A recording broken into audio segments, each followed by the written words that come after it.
Hey everyone, well, we just got off an amazing podcast with Jodi Cohen, an essential oils expert.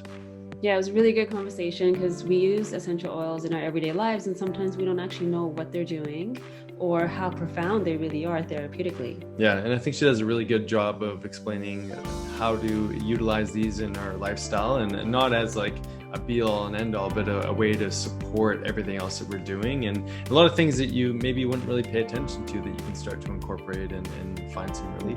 Yeah, I really love that she brought the science in so people can really understand that there's real therapeutic value to these oils and they're so important to utilize in your everyday life for various different things. Yeah, so tune in and let us know what you think.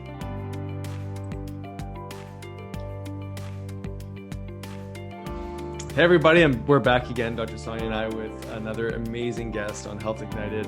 And we get a chance to connect with some incredible people and discuss all sorts of different things. And this one's gonna be a really fun one because it has to do with plants and the integral nature of how to apply these tools onto your body, maybe in your body in different orifices, different ways to heal the system using plant medicine in its essential oil form. So today we're going to be talking to an amazing woman named Jodi Cohen.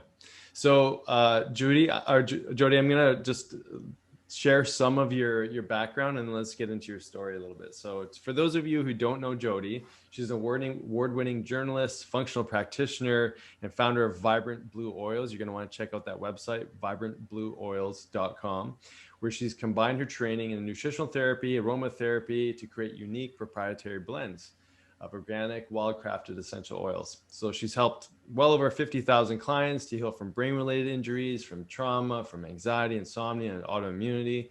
And she's just been a wealth of information, and there's so much more there. She's obviously been seen on many big features like New York Times, Wellness Mama, Elephant Journal, and various other publications. When I got a first chance to connect with Jodi just virtually, I got a chance to listen to a podcast she did with our mentor, Dr. Dan Pompin. She was talking about all the incredible ways to heal gum tissue and so much more with essential oils.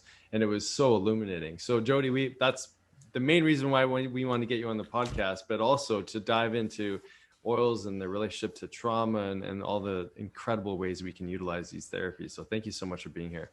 Oh, thanks for having me. So why don't we start off with like why oils? Like what got you into using essential oils as a therapeutic for all the people you help? Yeah, I think necessity is the mother of invention. I had my own rock bottom. My then husband, I thought he was really fun. We got married. It turned out he was manic. We got him medicated, had our second child. Turned out he was depressed, and nothing I did seemed to help. Got to the point where it became concerning that he would die on my watch. And so we moved him into a residential treatment facility. And once I knew he was safe and it wasn't my job to keep him safe, it was like my adrenals, had been deficit spending, permanently ran out of gas. My kids were 5 and 7. I would get up with them, make them breakfast, pack their lunch, take them to school, come back home, crawl into bed, and set the alarm for pickup. And I kept trying to ingest remedies that I knew would help. Nothing moved the needle. Fortunately for me, I was also class parent, and I'd helped a friend with a big fundraiser, and her thank you gift was a big box of essential oils. And when she dropped them off, she said, you've been so high stress and so high cortisol for so long. I bet your gut is so inflamed that it's just toast, that nothing you're ingesting is actually getting into your system. Oils can actually get into your system through your skin, through the nasal pathway. Like this might be a good workaround. And that was kind of the first glimmer of hope I'd had in weeks. And I thought, I'm game.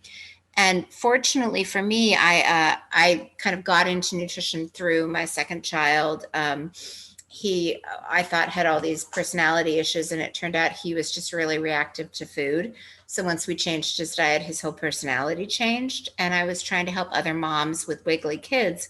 So I live in Seattle, near Bastyr. I learned this great technique called muscle testing that allows you to really narrow the playing field very quickly and ascertain what remedies are going to be helpful. So I muscle tested the box. Is anything in here going to help my adrenals? Got a very solid yes, which was very inspiring. And then I kind of hit a roadblock. I kept trying to narrow it down to one oil, and I kept getting the same 5. At which point I had this epiphany, oh, wait a minute, they're liquid. I could combine them. So I then muscle tested how many drops of each. Total oil newbie, grabbed a shot glass from my kitchen, put them in there, combined them, put them on my adrenals, on my low back, because that just made intuitive sense to me, and felt like myself for the first time in a month. Wow. Wow. Yeah. Yeah, that's amazing. And I'm really glad that you brought attention to this, because often when we know what to do, when we're trying to do all the right things, but we forget that possibly our body's not even absorbing or digesting, because we're not digesting life right now. So we can't really digest the remedies that we're internally trying to take to help ourselves heal. So the skin is just so powerful. It's our largest organ. And I'd love for you to talk more about the olfactory too. I remember I taught a retreat several years ago, and we had given everybody essential oils in the beginning. And what we asked them to do was every time they had an epiphany or a breakthrough, to smell that oil. And what Oh, the feedback that we got afterwards was that anytime they felt not anchored, they would smell that oil and feel like they were at that retreat and feel like themselves again. So I'd love for you to go through the science of what oils can do to our stress response and how that can help us shift it by using certain oils. I love that. You're attaching, there's a lot of research that if you smell a certain oil, like peppermint's a good one while you're Mm-hmm. studying, say, times tables or something, and then smell it again before the test, it helps with recall. Mm-hmm. Um, but that trigger, I was at an event one time where I don't know, they had us like grab our wrist, and that was like our trigger. So it's really interesting. Most people don't realize that nose cells are brain cells, and that Mm. your sense of smell is critical to survival, right? You smell food, you smell water, you smell predator odor. So smell actually has an all access pass to the part of the brain called the amygdala, which is really the key survival part of the brain. All the other senses have to travel to the thalamus, another area first. So smelling something, even like there's this a Nobel laureate researcher here in Seattle named Linda Buck, who was looking at the different olfactory receptors and which ones picked up predator odor. Mm. And then she took it one step further to see what canceled that out. So predator odor, fear response, roses, stopping to smell the roses calms fear Mm. immediately. And you can also use your nasal passages, like different areas of the brain do different things, like even the different hemispheres. There's a whole brand of chiropractic called functional neurology that's trying to balance right hemisphere versus left hemisphere. So the nasal passageways travel directly to the prefrontal cortex, the part of your brain that helps with executive function, helps you kind of feel calm. So one of the things that one of our colleagues, Titus Chu, he's a functional neurologist, taught me, that when you're having any kind of anxiety attack, that is your right frontal lobe, the ruminating lobe, that's overactive. So the easiest way to calm that is to balance the hemispheres. The easiest way to balance the hemispheres is to smell something through your left nostril. So domino effect. You smell through the left nostril, you stimulate the left frontal lobe, you balance the two hemispheres, you alleviate the anxiety attack, the symptom. Mm. I love that. Yeah, I mean, that's right up our alley. We're both Kundalini yoga teachers, and we use the alternate nostril breathing or breath of fire, all sorts of different things. And I love the integration. I remember actually Titus Chu in his book, he was talking about the Satanama meditation as another way to integrate those left and right hemispheres through, just touching your fingers. So there's That's what I used to have my son do, like when oh he'd no be way. anxious. Well, anything that you can do under the table so that no one knows. Right. Yeah, especially for young kids. Yeah. Yeah. Mm-hmm. Yeah, I'd love to dive into some of the, people hear essential oils, they're like, oh, whatever, what are those going to do for me? And I mean, obviously you highlighted a really important area. I mean, this is such a strong memory center is Mm-hmm. through the olfactory passageways, but like, where do people start, I guess, if they're really confused? Like, how can oils help me? How do you usually start with people to help them understand those pieces? Yeah, so oils are the concentrated essences of plants, and plants are the basis of pharmaceutical drugs. In fact, 50%, over 50% of all the pharmaceutical drugs that have been approved in the last 50 years are derived from plants. Valium is valerian root. Aspirin is white willow bark. So these are just the really concentrated essences, so kind of a mega dose. And what's cool that we already talked about, like the brain has a wonderful security system. It's called the blood-brain barrier. and it really doesn't let much through. Like you can't do chemo in the brain because the molecules are too big. The blood-brain barrier only lets super small fat-soluble molecules pass. This is one reason that omega-3 fatty acids, essential fatty acids, are such good food for the brain, because they can actually, they're the key that unlocks that door. Like think of the ambulance that's stuck in traffic. They're not saving lives. They can't even get to the scene of the crime. If you can't get into the brain, you can't help the brain. So oils, by their chemical nature, because they're so small and fat soluble, actually can get into the brain, and then they're plant constituents. So they have the chemical constituents of their plant, and they can start to anti-inflame, address the infection, dilate the vasculature, do all of these things.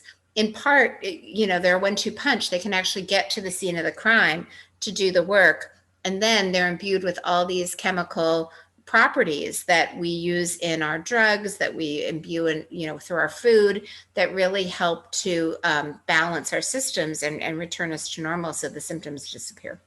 I love that. I mean, I can't help but think, we're both in the Pacific Northwest. Every time you go walking through the forest, you're getting all this pine, you're getting all these, essential oils that you're not realizing, or they're effervescing into your olfactory canals. And we're all using essential oils. We just don't realize it. We're forest bathing. Yeah. Yes. Exactly.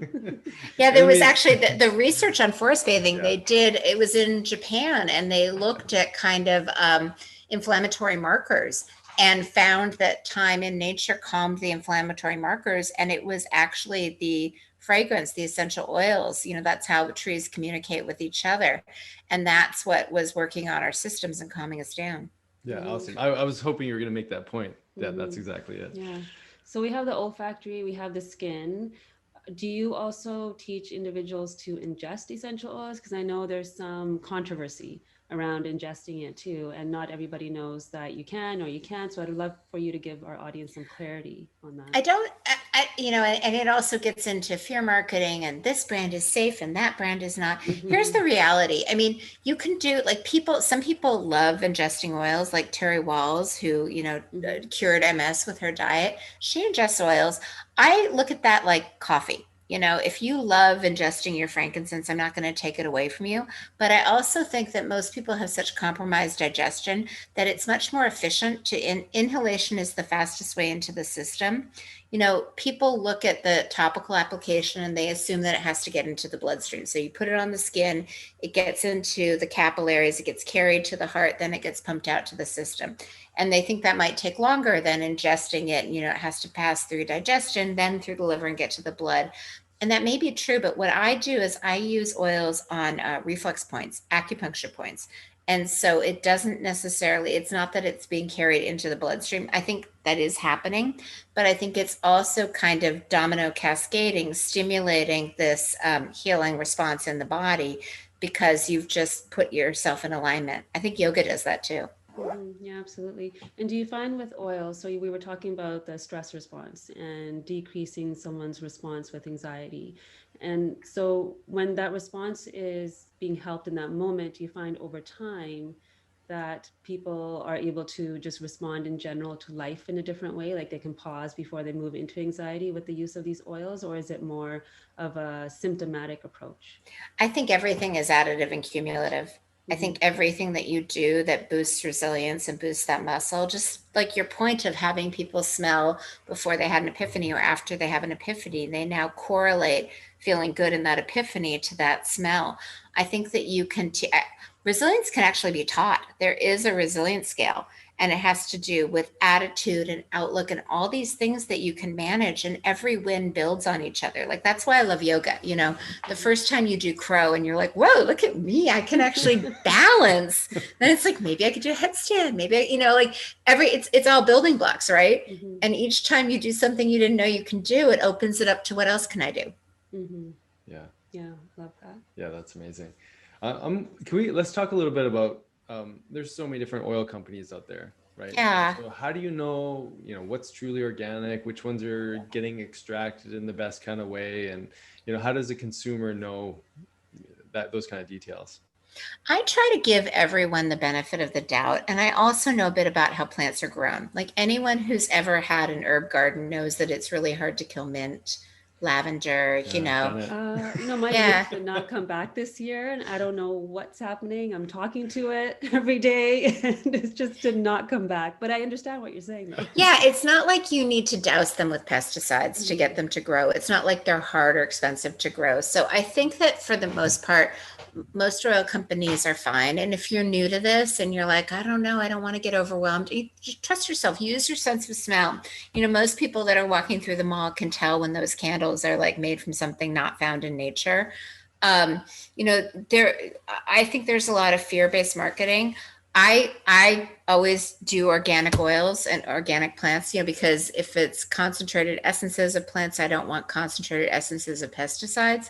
But that said, I really don't want to scare people from starting. I think there are a lot of good companies out there. What I'm doing that's different is I'm really doing blends. You know, my book has a lot of research. And one of the fun facts about the research is so many of the research studies are blends in combination. It's not really like people think of lavender as being very relaxing and great for sleep. And it is, but all the studies looked at it, lavender as part of a blend because when you combine two or more oils, you get a different synergy and it plays on each other in different ways, enhances different ways. Like I'll give you an example.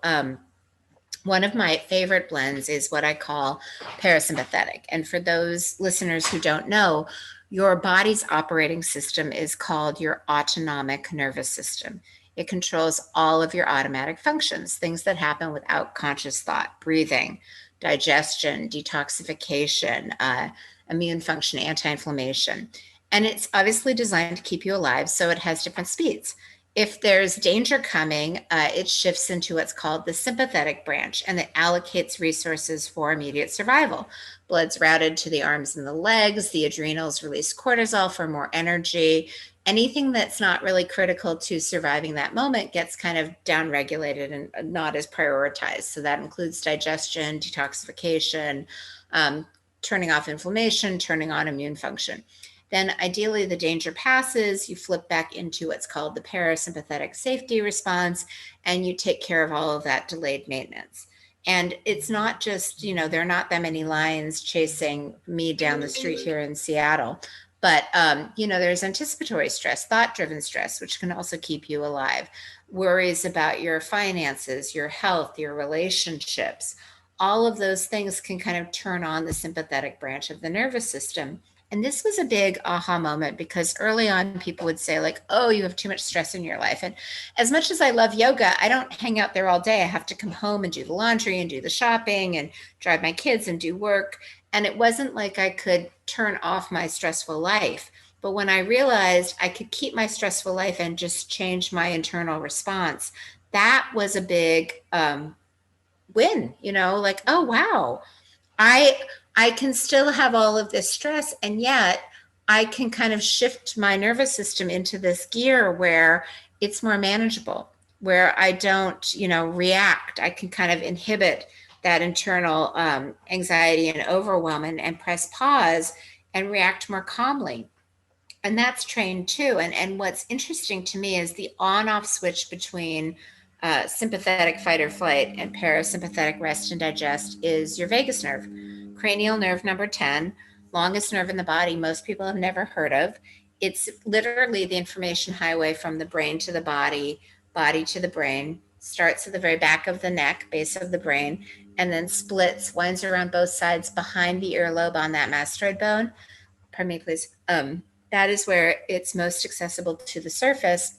And then it winds through the throat, the heart, the lungs, the every organ of digestion and detoxification. It's one reason that I think yoga is so powerful.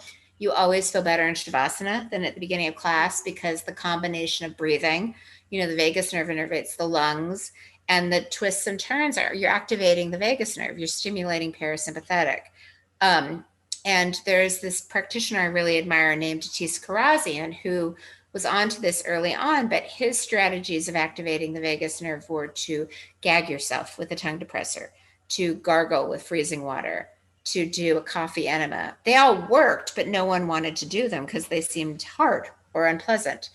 But what I realized is that there was some interesting research that came out in 2012, right when I was launching my company. It was this New York neuroscientist named Kevin Tracy, and he was surgically implanting a pacemaker like device right behind the earlobe on that bone and using it to electrically stimulate the vagus nerve. And he got amazing results. So good, in fact, that the FDA approved this strategy for epilepsy, depression, and migraines.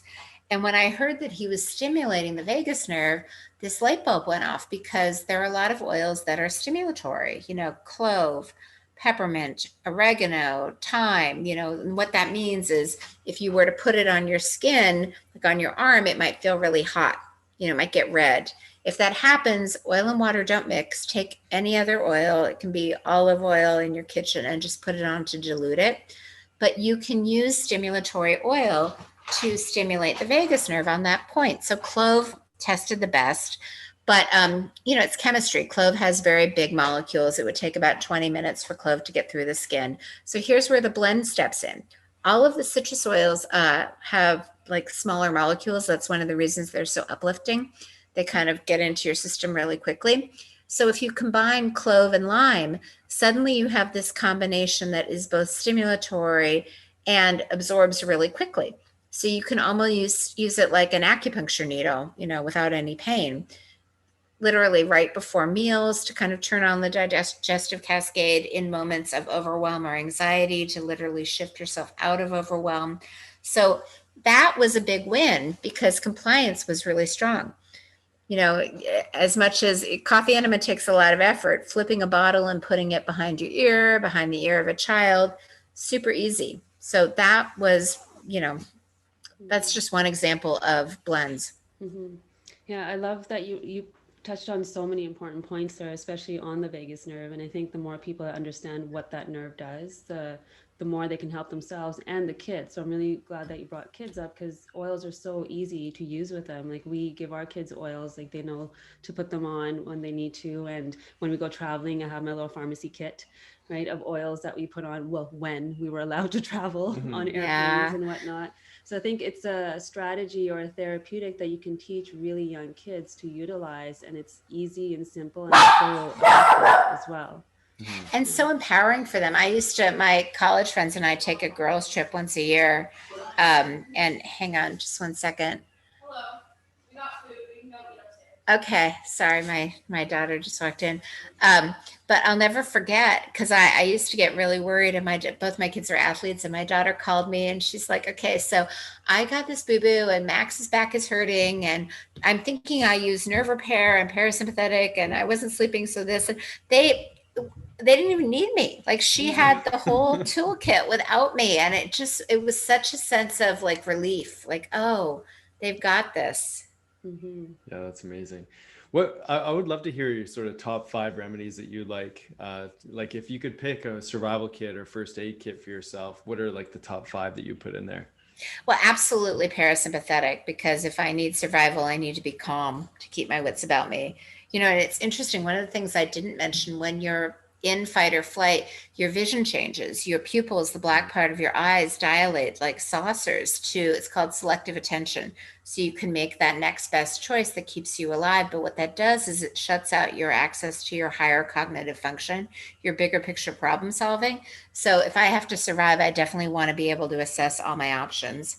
My other favorite, we have a blend called Histamine Balance, but the magic bullet is Blue Tansy, which comes from Morocco. And that is amazing for any kind of inflammation, allergic response, mold response. I rarely leave home without it, because sometimes, buildings like hotels will be moldy. So just putting it behind the ears or the back of the neck, bottom of the feet, they all seem to help with a response to mold. I have a sleep blend that I call Circadian Rhythm that helps trigger the pineal gland to release melatonin. It also helps to decalcify the pineal gland, so it gives you access to higher levels of intuition. I love that one. I think it's fabulous. I have one that I call immune support, but basically heat is really your body's asset when you're having an immune response. This is why you spike a fever. This is why hot tea, hot soup, hot baths, saunas, they're all good for you, because they help basically they help things move. They help dilate the vasculature so the white blood cells can get to the scene of the crime. They help you sweat things out. So it's a combination of hot oils that I just put on the bottom of the feet whenever I feel a cold coming on. And then my final one, well, I have two other ones. One for the adrenals, because that also helps manage the stress response. And then circulation. Given everything that's going on, the more you can support your lung barrier, and cypress has been shown to really do that, especially if you apply it over the chest or on the clavicles. One thing that I always say, think of the three little pigs. It's not that the big bad wolf was terrible, it was that your house is made of straw. So I think the more you can support your building your house out of bricks, strengthening your lung barrier, and cypress is a good oil for that. The easier it will be if you get exposed to anything, it's a non-event. Well, it's like you said before, it's building that resilience and that, Yep. yeah, and then Yeah. that memory that shows up over time. Mhm. That's awesome. So just to highlight, so it's parasympathetic, the circadian, the histamine, the Adrenal, the adrenal one, and then the one for your immune system. There's immune, two and there, I guess. circulation. Yeah, Yeah. and circulation. Yeah. I'd love for you to talk a little bit about your book and why you focus just on the brain, or within the book, maybe you can kind of talk about the different elements that you speak to. And is it a guide where they can learn how to use all of these oils? Yeah, so I'd love for you to speak a little bit on that. Yeah, I was really surprised that oils really have been relegated to this weird land of like woohoo. And, no one realizes, first of all, that they're medicine, but also that it's really hard to get remedies into the brain, and oils are really easy to get into the brain. So that's why I took that approach. But the book is really divided into three parts. The first part talks about oils, what they really are, and the best ways to use them. The second one dives into, when I was practicing, I would find I would attract a lot of complicated clients. They had Lyme, they had autoimmunity, they had 20 million tests, and they just assumed they were so complicated and no one could figure them out. And before I would even look at their, like, sometimes suitcases of data points, I would say, well, let's talk about, lifestyle. Like, how are you sleeping? How is your stress? Do you feel overwhelmed at any point during the day? Do you feel anxious? How are, one of the challenges, one of the big immune triggers is that you have toxins that aren't leaving your body. So they stimulate the immune system, which stimulates inflammation. So we talk about some drainage issues and, bowel movements and other things. And I would find, and then energy and kind of immune modulation. 10 out of 10 times, everyone from the most chronically ill to the most, I've gained an extra 10 pounds and I forget words sometimes. They all had imbalances in these areas. And this is where oils lends itself incredibly well. So the second part kind of explains these 5 imbalances and really goes into detail about what's going on, because I've noticed that when people understand, oh, this is what the vagus nerve does, that once they understand the important role it plays, then they're more committed to actually stimulating the parasympathetic nervous system and building that resilience. When they don't really get it, it's really easy to be like, I paid some money for that supplement. I don't really know what it is, so I'm just not going to take it. So I think that comprehension enhances compliance. And at the end of the day, we really want people to be compliant because we want them to be able to, shift into greater health.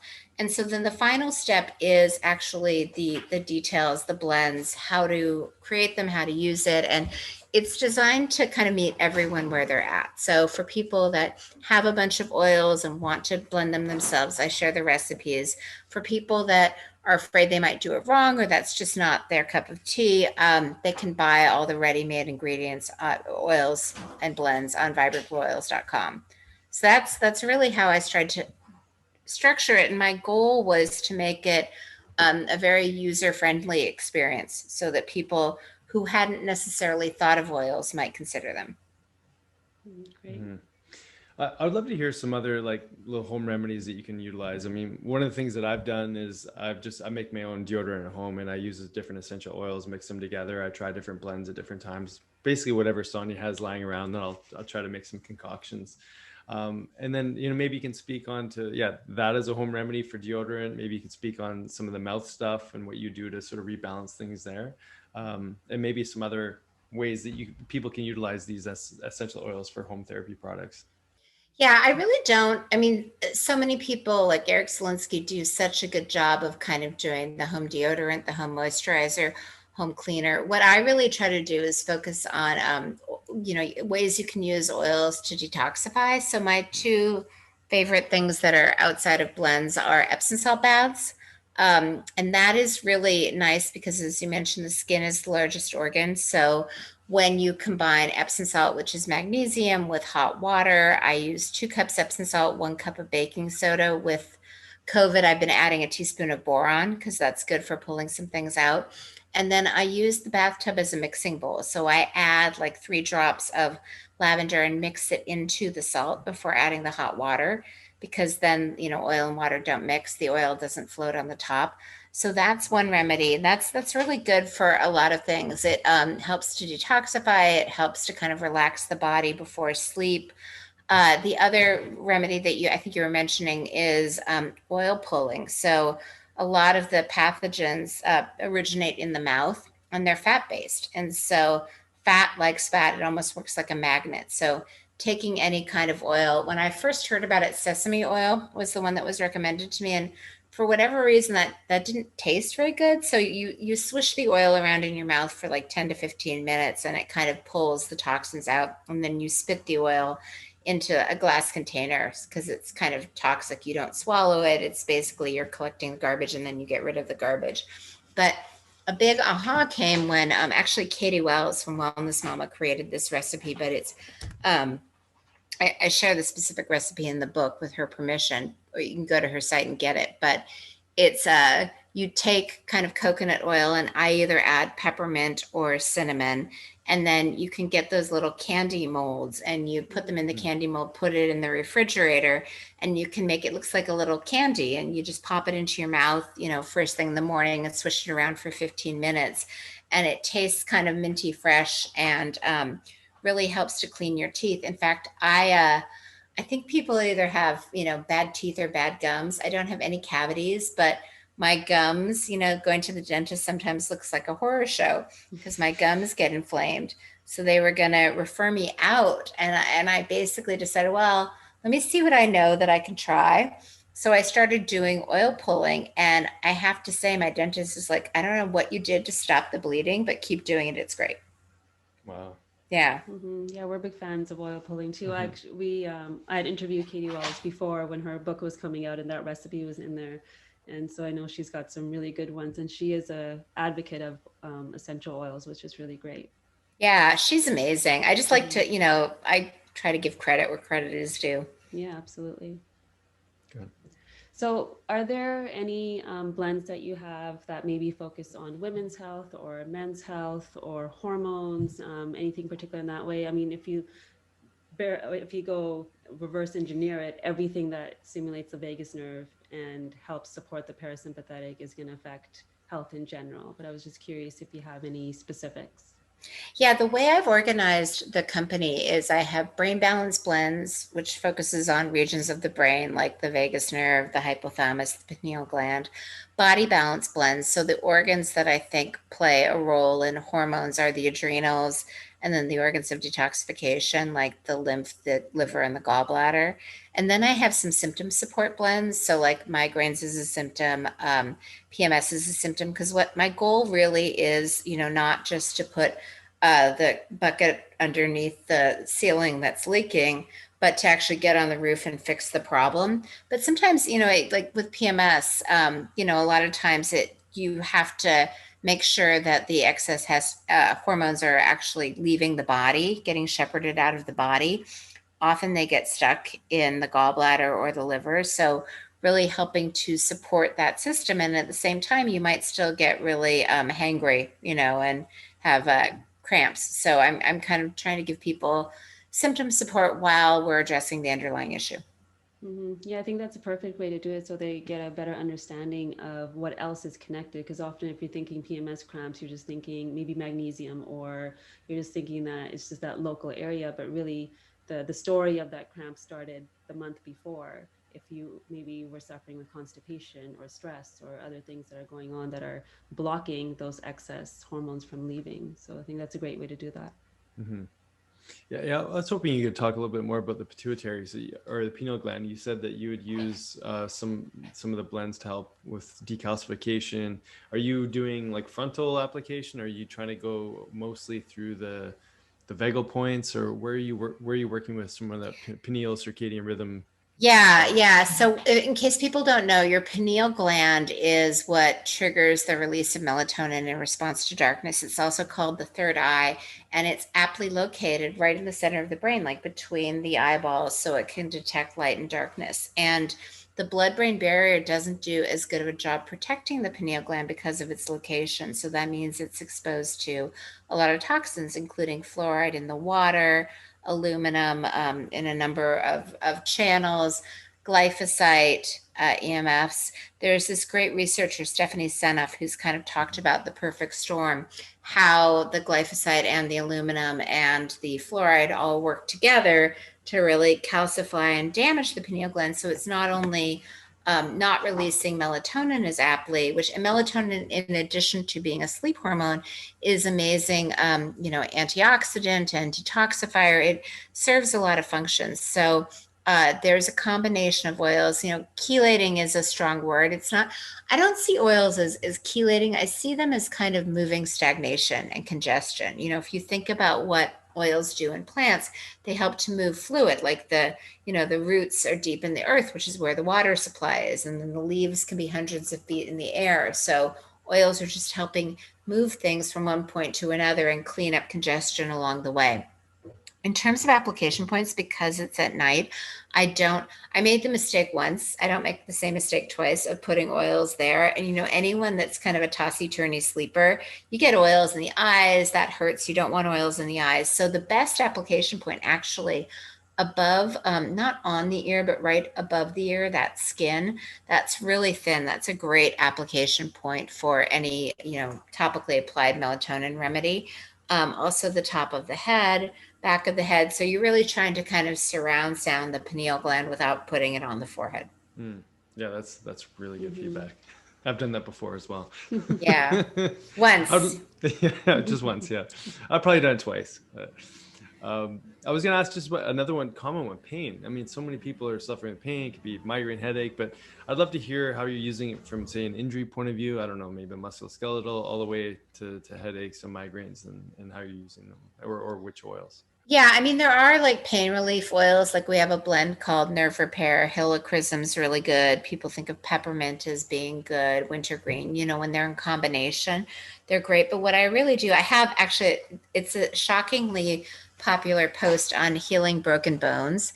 Backstory: Dr. Jeff Bland, his wife broke her arm, and he was like, "Are there oils for that?" And I'm like, "There's not really an oil to heal the broken bone, but what you can do is kind of speed healing. So you dilate the vasculature so that the blood flow gets there faster. You help to remove congestion in the lymphatic system so that it drains out faster."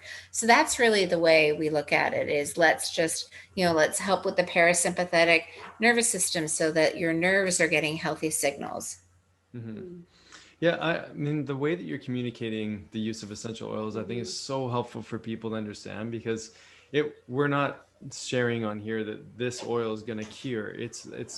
I almost think of it like someone conducting an orchestra. It's like, here we're setting up the right environment for the body to do what it's supposed to do. And you're engaging more of the brain through the smells and the absorption through the skin. And it's like coordinating this, architecture, the scaffolding that allows for detox to happen, or that allows for your nervous system rebalance. And I think it's a really important communication, because Mm-hmm. people, I think, just say, oils, I'm not sure what that's going to do, how's it going to fix my arm, or how's it going to fix the broken bone. But it's more, how do we create the right environment? And I think that's a beautiful way for people to understand. And Mm-hmm. and you gave some really great tools for where to start too. I think that first aid kit is a really helpful tool. I know Sonia's got a first aid kit with her oils that, like she said, she brings with us when we go traveling. What are some other maybe resources? I know you've got amazing classes on your website as well. Like, there's tools for, or you've got lesson plans for gut inflammation, and just, what are some other basic ones you think that people could access on Yeah, that? we just put up a quiz because one of the things that anyone who's ever been to an all-you-can-eat buffet, I guarantee you put more food on your plate than you're able to eat. And I really don't think that's helpful for anyone. So people come to my site and they're like, oh, everything's wrong with me. And I'm like, well, maybe. But sometimes if you're not sleeping, that can present as, oh, I have fatigue, or I have pain, or I have focus issues. So I really, I have a new quiz or assessment that you can take. Just click on the homepage, and that helps you figure out like what really is your priority. Because often, if you're, fat, forgetful, and 40, and you're not sleeping, once we fix sleep, you're not craving sugar because you don't need that fast energy. Your brain is actually detoxifying at night, so you have more focus and resilience, and it's not inflamed, and you're remembering words and where you left your keys and things like that. I love that. Yeah, that's awesome. I got another one for you on the microbiome of the skin. It's a little hard to see, but I imagine you're using some in cleansers or whatnot, maybe on your skin. Or what are some like rejuvenation type tools you can use for the skin with the oils, and what kind of impact would that have on the microbiome? That is so not I stay in my lane. My friend Christine Schaffner has a company, Lumv, where they use oils on the skin. Okay. Anne Marie Gianni. That's not. I don't do that. I'm very lucky. I have easy skin, so I do nothing. Okay. That's amazing. Yeah. So I have a last question for you. The story that you shared in the beginning with having to help your husband in the past, and if with all the knowledge that you accumulated up till this point, if you were to go back to that version of yourself, what would you say? I think the main thing is this idea, it's kind of Holocaust survival, Viktor Frankl. Between the stimulus and the response, there is a pause, and in that pause lies the power. I think I would let myself know, like, you have the power to pause. You might not be able to change your external circumstances. There may be people in your life that you can lead them to water but never get them to drink, but you can change how you respond, and that's an enormous, there's a lot of power there. Thank you. I love that. I love that quote. And yeah, thank you for confirming that. Yeah, absolutely. Jodi, thank you so much for everything you shared today. I love just this, stimulus in the conversation that's going to hopefully get more people to see where they can utilize these oils, and where I can use them more personally in my own life. So really appreciate you taking the thank time. you for all the work that you're doing. Thank you. Thanks for having me.